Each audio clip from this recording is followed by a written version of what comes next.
Hi all, it's Brendan back here from RGK New Zealand, and it's time for another Sharetime video. So we've been asked a number of times in regards to the high torque Triride motor, so HT as it's known. So what I'm going to do is break into a couple of main sort of areas. Obviously, what is the motor? What does it mean? And then secondly is when would you use it? So let's crack on. And I'm also looking for internet fame, and this seems like the best place to start. So hopefully, please share and like and do all that sort of stuff with the video, because it'll be great. And because I'm looking forward to being an internet star, really. Which is pretty much really why I'm here. Anyway, enough of that. So look, first off, let's kick it off. The HT motor, what is it? Right, so the HT motor is a geared motor. So normal motors are direct drive. So you push the accelerator down, the motor turns the wheel, and away you go.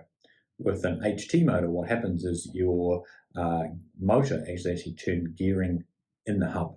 So instead of just turning the wheel, it turns gearing, and then the gearing turns the wheel. What that allows is more efficiency and a better delivery of power. So instead of when a direct drive motor, you turn the wheel and sometimes you get a lot of wheel slippage, a lot of wheel spinning.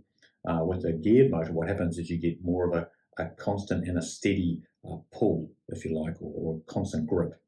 Think of it as very similar to like if you're on off-road or an off-road vehicle and you're in mud, you put it into low range and it can climb its way through, or tractor, that sort of thing, or even in first gear in your car, where you are sitting at the lights and you pull away slowly, but you've got constant traction. Same sorts of things. Now, the system itself has been developed by Triride, and the electronics that go with that as well. So it's a really neat solution, and it's a solution that is much, I guess, been called for, and it's a solution that really provides an option for people that are looking for those extended demands in terms of torque and that sort of thing.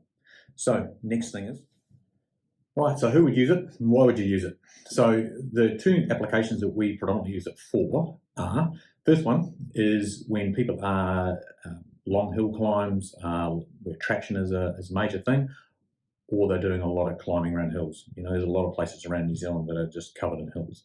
And you're looking for a motor that's efficient when it's working a lot, and then also when your traction may be an issue as well. Having a geared motor, what that means is that the power's not getting put straight all in one big clump.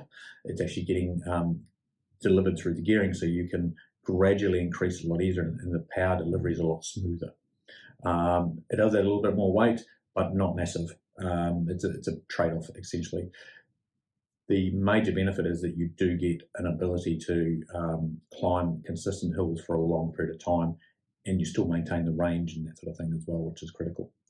The second part is the bariatric. So we do a lot of work with bariatric clients when mobility scooters, power chairs, that sort of thing aren't suitable for them, for whether it be in terms of their living situation, their transport situation, or they just don't like the look and feel of it. So the bike essentially attaches exactly the same way as that you would attach a normal Triride to someone else's bike, someone else's chair, whether it be power, tetra, that sort of thing. We do make some changes to the bikes themselves in terms of the strengthening and the changes to the electronics, in terms of power is delivered, but fundamentally it's exactly the same way. What it does mean is that we have the ability to work with a lot of bariatric clients who up until now don't have a solution for them to be able to get out and to maintain their independence as much as they can. The critical factor when you are looking at deciding what motor and how to go about doing that and what works, these motors are designed for environments that require specific needs. So whether it be high loads, for example, in terms of bariatric, or high loads in terms of a lot of hills and a lot of the motors working a lot. When you get a motor that's working a lot, normally the efficiency goes down. Obviously, the more power you need, the more battery you need, the more it drains. When a geared motor, you improve that efficiency. You still get battery drain, absolutely, but it's a lot more efficient. So the motor's not working as hard, thus it's not draining as much power rapidly from the battery. So those are some of the two main points that you need to be think of when you're going through it. Other than that, hopefully that provides some answers and gave you some insight in regards to the HT motor. Feel free to give me a call or drop me an email or flip me a note on Facebook or whatever it happens to be. You can find us on there on RGK New Zealand, or you can drop me an email. And other than that, have a great day. Take care, and we'll catch you on the next one. Thanks a lot. Bye.